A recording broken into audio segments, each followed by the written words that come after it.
Tengo mucho gusto en charlar con una persona que yo respeto mucho, podría decir inclusive que lo admiro por su capacidad docente, que es el doctor Mariano Gendra Gijena. Es abogado, especialista en comercio exterior, transporte, puertos y derecho marítimo. Como presidente de la Asociación de Consumidores Cruzada Cívica es referente en el movimiento de consumidores y usuarios. Es docente en la UBA, especialista en consumo, aumentos, tarifas, derechos de los consumidores, consumo seguro, ejemplo, los productos retirados del mercado por ser peligrosos para la salud, etcétera, y seguramente todo lo que él sabrá sobre el nuevo principio de los etiquetados en los distintos productos para munir al consumidor con toda la información necesaria para su salud, y además es dirigente político. ¿Cómo estás, Mariano? Buen día, te saluda Charlie Compaño.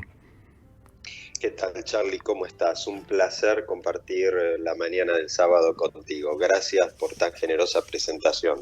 Muchas gracias. Es lo que mereces, eso es lo que mereces y lo que me gusta decirlo a los cuatro vientos. Vos sabés que hacía la cuenta que no hablaba, creo que no hablaba con vos desde el año pasado. Sí, ¿no? Sí. Desde el año Sí. pasado que no charlábamos. Sí, así es. Vos sabés que también cuando bueno, me invitaste y confirmamos la fecha de la entrevista, yo tuve el mismo pensamiento. Decía, ¿hace cuánto que no hablo con Charlie? Claro. Tal cual, exactamente. Por eso te un montón. Por eso te agradezco que hayas hecho un huequito en tu agenda, que sé que siempre es muy complicado. Entonces quería robarte un poco de tiempo, para lo cual me puse en ordenado y ayudamos a que la gente se guíe con tus referencias, con tus consejos, con tus comentarios, que nos pareció que la idea podía ser con preguntas prehechas, para que de alguna manera tuvieran la posibilidad de que agotar la respuesta al tema. Por ejemplo,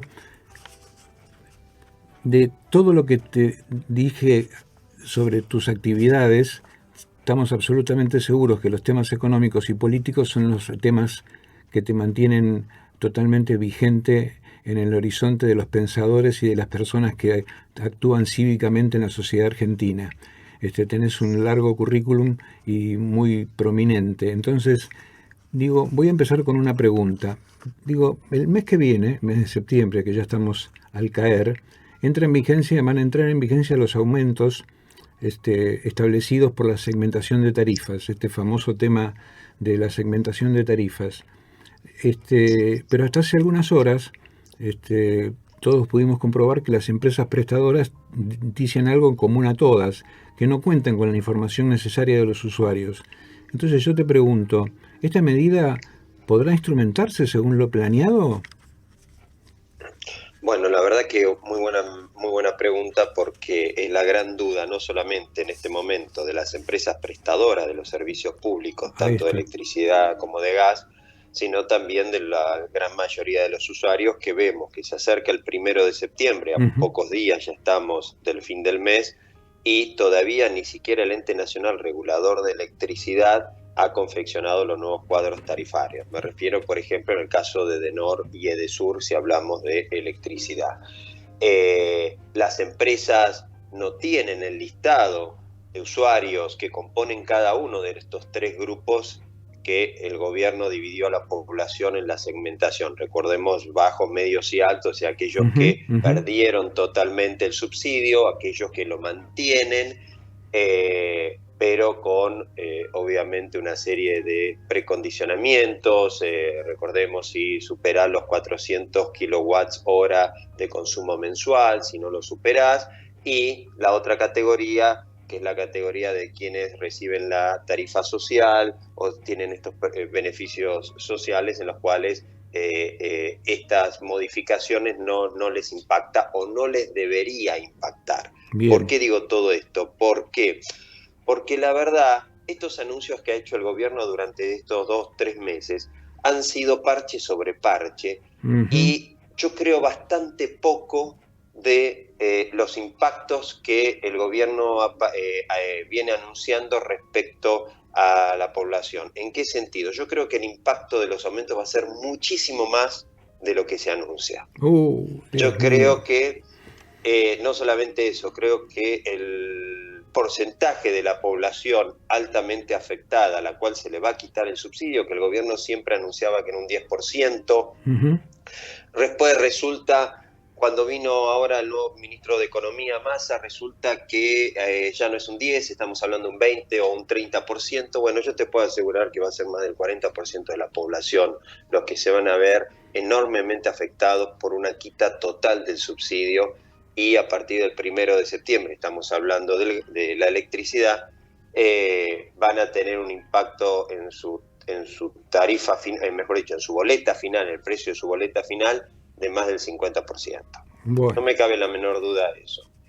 Porque los números claramente no dan, es decir, uno puede mirar los famosos PowerPoint que la nueva secretaria de Energía y todo el nuevo equipo económico y energético nos presentan, y dan las conferencias de prensa y se enojan con los periodistas cuando los periodistas le hacen preguntas lógicas, que son las preguntas que cualquier usuario o ciudadano haría, pero esos PowerPoint son hermosos, pero eso no coincide con la realidad, lamentablemente. Claro. Vemos que eso no coincide con la realidad. Suele pasar.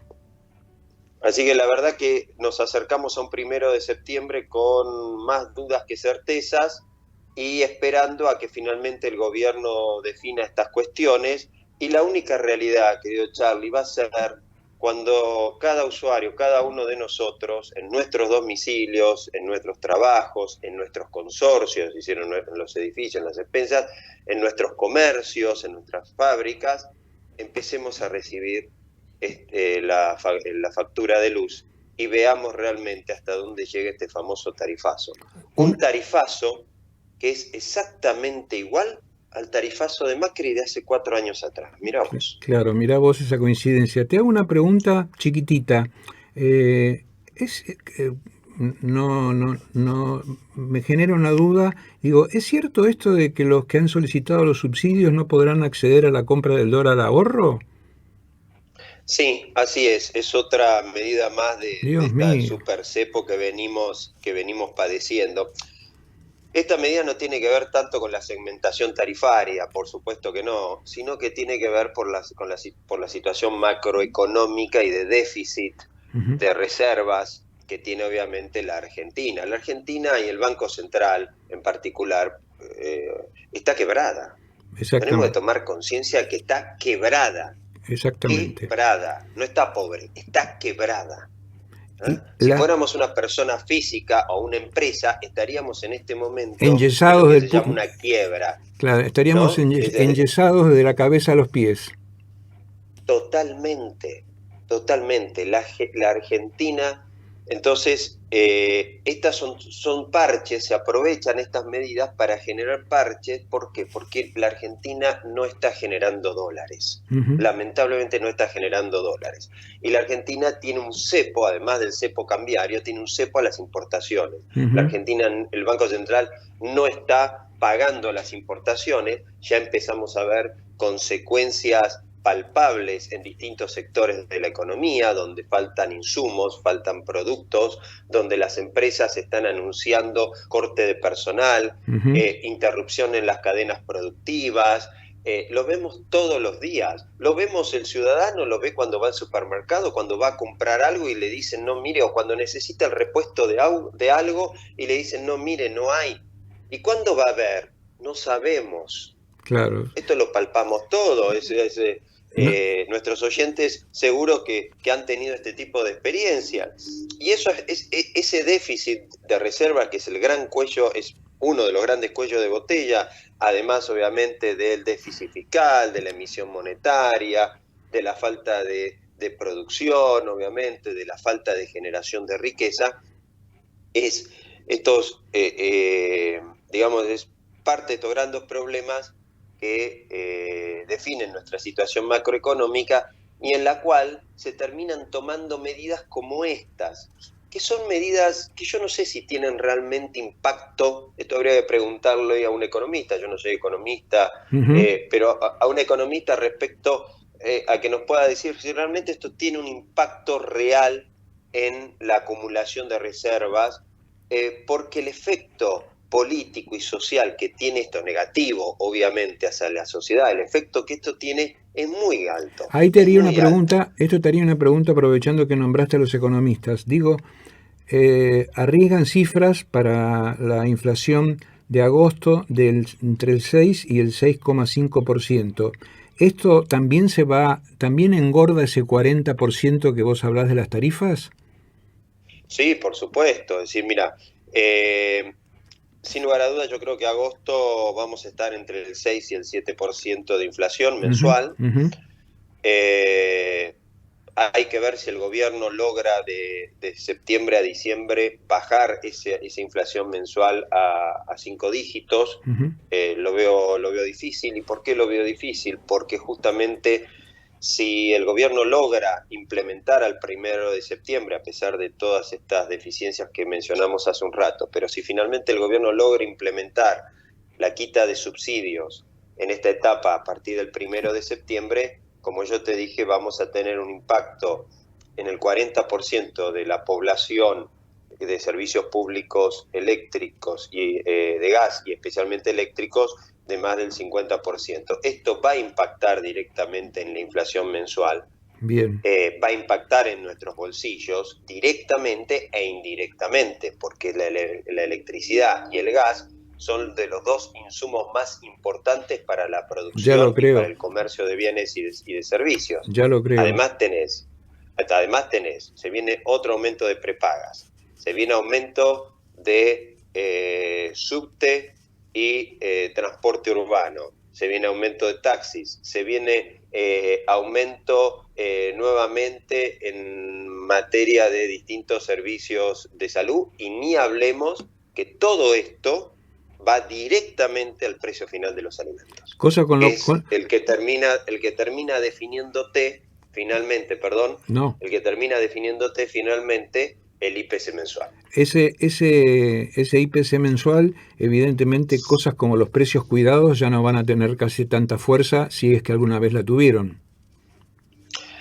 Precios Cuidados, lamentablemente, es un buen programa, porque eso era un buen programa, digo, porque ya la eficacia del mismo es hoy en día, la verdad que es relativa, porque era un programa en el cual te permitía tener al consumidor una segmentación de precios de referencia. De referencia, claro. Y es importante tener precios de referencia para el consumidor, muy importante, más en una situación de inflación en la Argentina. El problema es que la dinámica inflacionaria se ha acelerado tanto que ya ni siquiera podés tener precios de referencia. Pero vos Entonces sabés el programa se ha desdibujado. Exacto.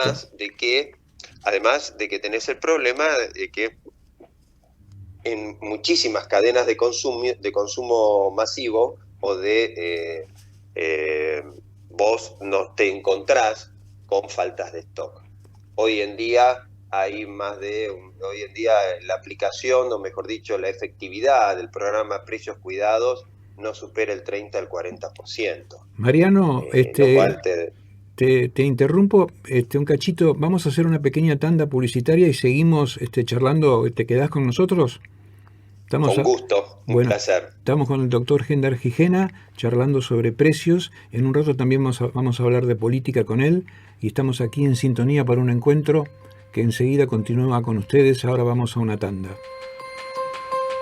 Bueno, gracias a los anunciantes que permiten que estemos en el aire. Estamos charlando con el doctor Mariano Gendar Gijena, abogado especialista en comercio exterior, transporte, puertos, derecho marítimo. Además es presidente de la Asociación de Consumidores Cruzada Cívica, es un referente en el movimiento de consumidores y usuarios, docente de la UBA, especialista en consumo, aumentos, tarifas, y hablando de las tarifas, y además dirigente político.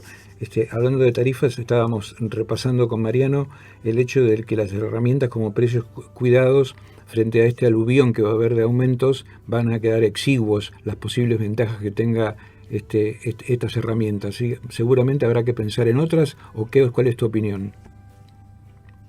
Bueno, a ver,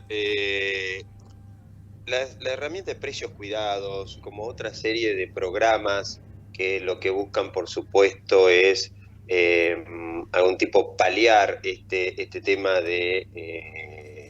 son programas de consumo que lo que busca, de alguna forma digo, es contener la inflación. Son programas que están destinados al último eslabón de la cadena productiva y de comercialización, que es el punto de consumo masivo. Uh-huh. Recordemos que hoy hay más de 20 programas para contener la inflación. Precios cuidados, canasta de ahorro en ferias populares, súper cerca, cortes cuidados, el famoso programa de la carne, acuerdo de precios lácteos, acuerdo para mantener precios de insumos, estaba hasta hace poco el de precios máximos, el famoso tema del mercado federal ambulante, ¿qué más? Me estoy olvidando alguno. El tema de tarifas, sí, imagínate, son más de 20, no puedo recordar todos. Claro. Pero precios cuidados para la ropa, mirá, me estaba olvidando ese también. Todos estos programas, vuelvo a repetir, atacan el último eslabón de la cadena, pero son programas que no sirven para contener la inflación, porque el problema de la inflación no es un problema de consumo, no está en los sobrecostos en los distintos eslabones de la cadena productiva, que hay comerciantes, industriales, empresarios que intenta sacar provecho, especuladores, sí, etcétera. sí. Por supuesto que lo hay, Por vivimos supuesto. en un mundo, no somos todos personas, digamos, todos, digo, a lo que voy es que permanentemente vivimos, no somos carmelitas descalzas, es decir, lamentablemente, claro que hay este tipo de especuladores y acciones especuladoras por parte de un sector empresarial, comercial, etcétera, como también lo hay por parte del consumidor. El consumidor tampoco es carmelita descalza, digo, en este sentido. Uh-huh. Pero a lo que voy es que eso no lo podemos llevar en forma generalizada y decir que esa es la causante de la inflación en Argentina. La causante de la inflación en Argentina son los desajustes y el desaguisado macroeconómico que este gobierno nos ha llevado permanentemente desde que asumió, por supuesto también arrastrando el desaguisado económico en el que terminó el gobierno de Macri. Ahora bien, vos no podés pretender que cualquiera de estos 20 programas o estos 20 programas logren el efecto de contener la inflación cuando vos seguís emitiendo moneda a lo pavote, claro. Cuando seguís teniendo un déficit fiscal terrorífico, sí. Cuando seguís devaluando, o sea, la moneda se sigue, consecuencia de todo esto, el déficit fiscal, la emisión monetaria, la falta de producción de riqueza, la inestabilidad, por supuesto, política que todo esto genera, no podés pretender que la moneda mantenga obviamente su capacidad de compra y su fortaleza macroeconómica. Eso es inviable. Entonces, vos tenés un problema de costos, de emisión monetaria, de déficit fiscal, de valor de dólar y especialmente un problema de expectativas y de confianza. Es esa expectativa y esa confianza que vos necesitas que se manifieste. A mí la única, te lo pregunto casi con un sesgo de inocencia, ¿no? Primero por lo que neófito que soy del tema, pero digo, como vos decías, nadie va a pensar que hay en toda la cadena, desde el productor hasta la persona que come en su casa, ni en toda esa cadena no hay carmelitas descalzas, sino que seguramente todos tienen un grado de responsabilidad. Pero yo el otro día en un bar comí un tostado con un café con leche y por esas cosas de la vida, al otro día en otro horario fui al mismo bar y consumí lo mismo y ya el precio tenía un aumento del 20%.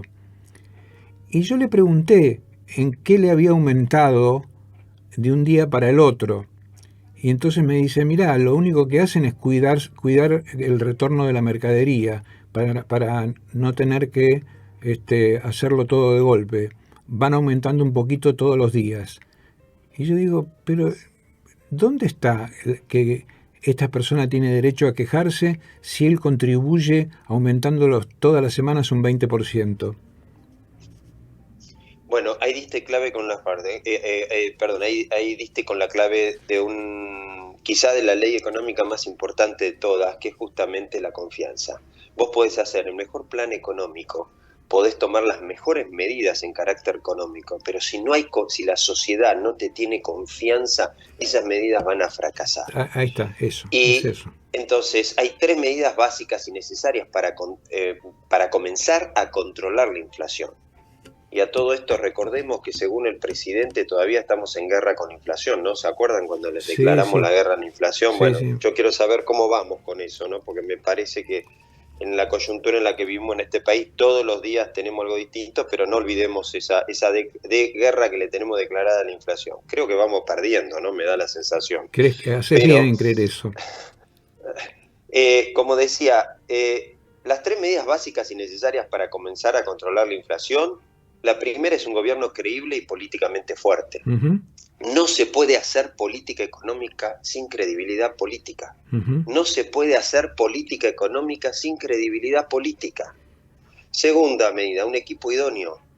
Y la tercera, un plan o proyecto económico integral de carácter monetario, fiscal, comercial, productivo, de mediano y largo plazo. Bueno, lamentablemente... Eso no lo tenemos en ninguno de los 3 pilares que acabas de nombrar. No tenemos, no tenemos un buen equipo. Lo digo en términos futboleros. Creo que vamos perdiendo 10-0 porque me parece que no tenemos, en los 3 puntos, no tenemos cosas a favor. Hablando de el primer punto, de la credibilidad del gobierno, digo, incluso dentro del contexto de la crisis económica, se le suma ahora una cuestión política judicial. No sé si querés opinar sobre el tema, pero la pregunta que te quería hacer era, ¿qué te parecen las declaraciones que hizo la expresidenta y el presidente Alberto Fernández últimamente, en estos días?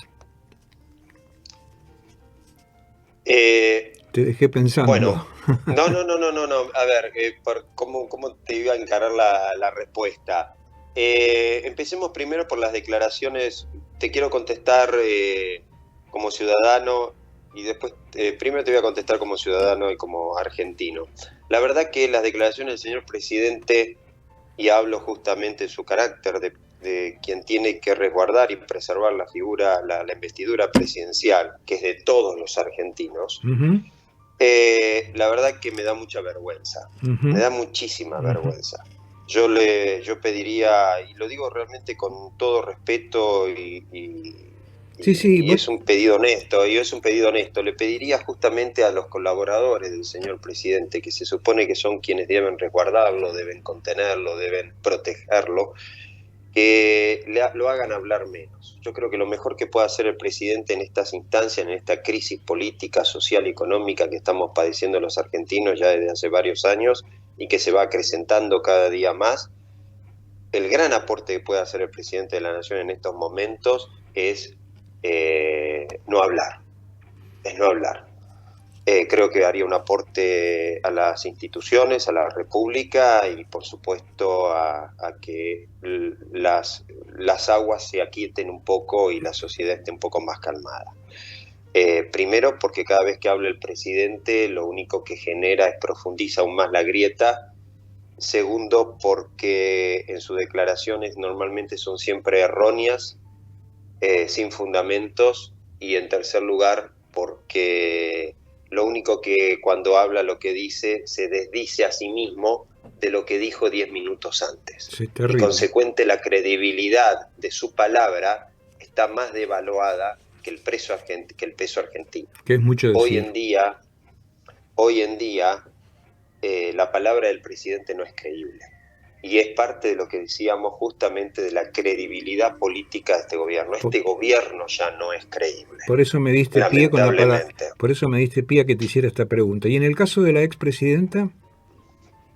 Bueno, la expresidenta lo que está haciendo, lo que ha hecho siempre, es decir, ha utilizado las instituciones y utiliza las instituciones de la República, obviamente, y utiliza este tipo de situaciones para digamos, llevar agua a su molino, y en este caso lo que busca es instalar nuevamente en la sociedad argentina en forma prematura la contienda electoral que vamos a tener en 2023. Cristina es evidente que lanzó su campaña política electoral con el famoso descargo que hizo por su canal de YouTube a principios de la semana, y que consecuentemente con eso ha generado profundizar aún más todavía la situación de grieta. Pero acá hay algo importante, que es lo siguiente. A ver,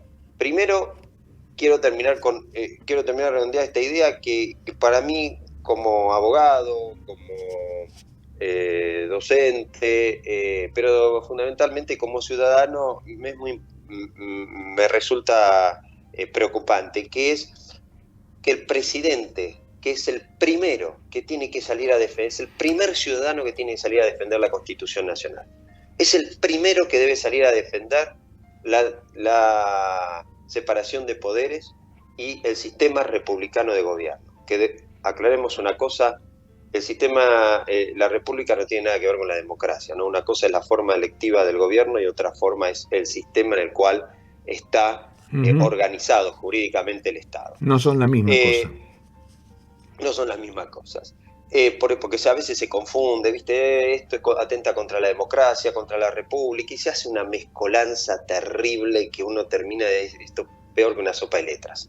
Entonces, el presidente, que es el primero que tiene que preservar esto, que tiene que cuidar, y no es una cuestión de forma, es una cuestión de fondo, es fundamental este tipo de cosas. El presidente es el primero que rompe todas estas reglas. Es el primero que, en vez de mantener indemne y proteger la figura presidencial, porque ese es su deber, porque él está ahí temporalmente, como lo han estado otros y lo estarán quienes lo reemplacen en el futuro, porque él está ahí temporalmente, en cambio de eso se transforma en un simple y mal militante, porque además las cosas que dicen son totalmente absurdas, erróneas y obviamente sin ningún tipo de fundamento, y la gran mayoría de ellas con una alta dosis de mentiras. Pero eso es un problema, y eso es un problema gravísimo.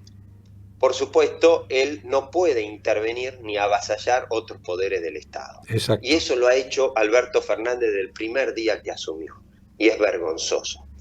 En segundo lugar, y esto lo digo como peronista, quiero decir algo que vengo diciendo desde que surgió esto, que es Cristina Fernández, o mejor dicho, que el peronismo no es Cristina Fernández de Kirchner.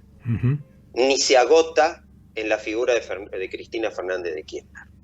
Entonces, no puede ser realmente que no haya habido ningún peronista que no haya salido a decir que esto es meramente un juicio penal personal, que no es una persecución al peronismo. La justicia juzga hechos, no está juzgando ni el gobierno, ni está juzgando la historia, ni siquiera está juzgando a todo el gabinete que en su momento acompañó al gobierno de Cristina Fernández de Kirchner.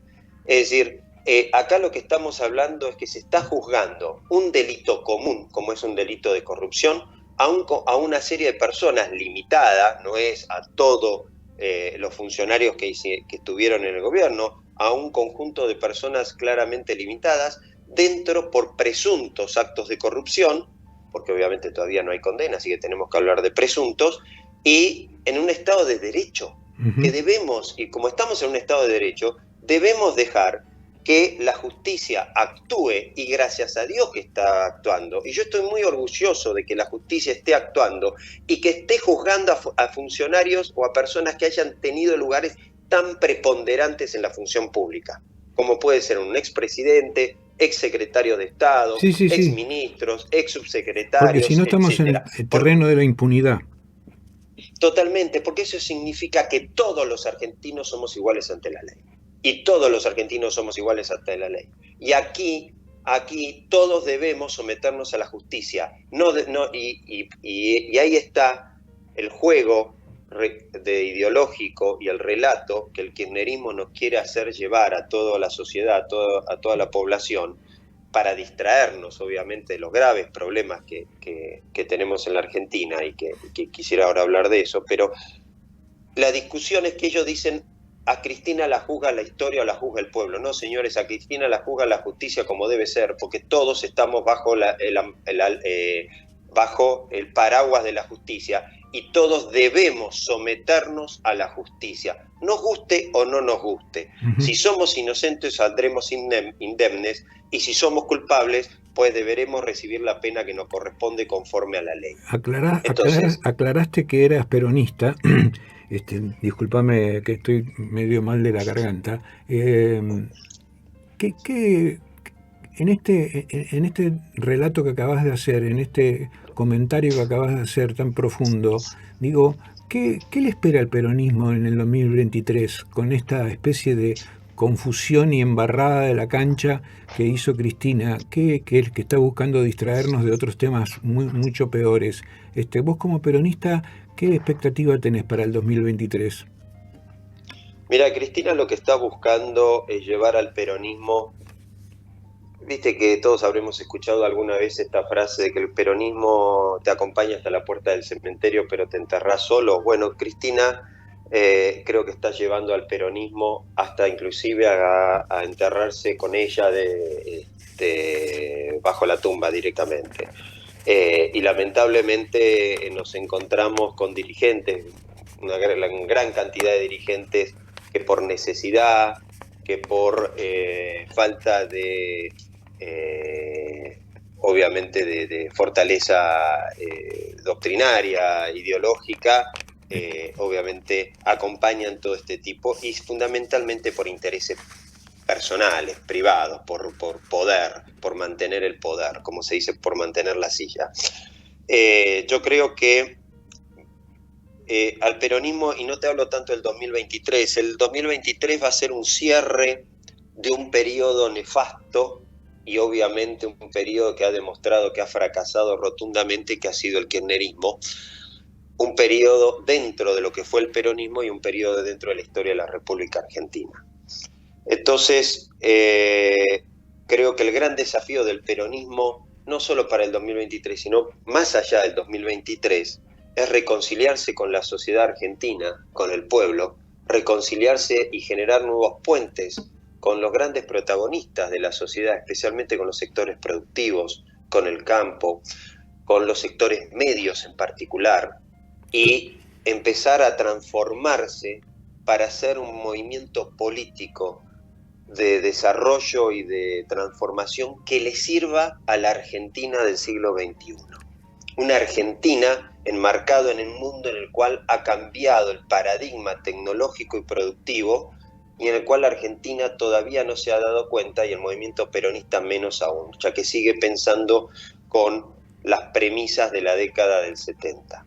Además, impregnadas ideológicamente por sectores, obviamente, que más de sectores de izquierda, que siguen todavía levantando ese tipo de banderas y ese tipo de mensajes. Mariano, yo creo que sí. Ibas a hacer una reflexión que querías explayarte, dijiste, después de eso te quiero hablar. Nos quedan 2 minutos. ¿Te alcanza como para poder decir lo que querías decir?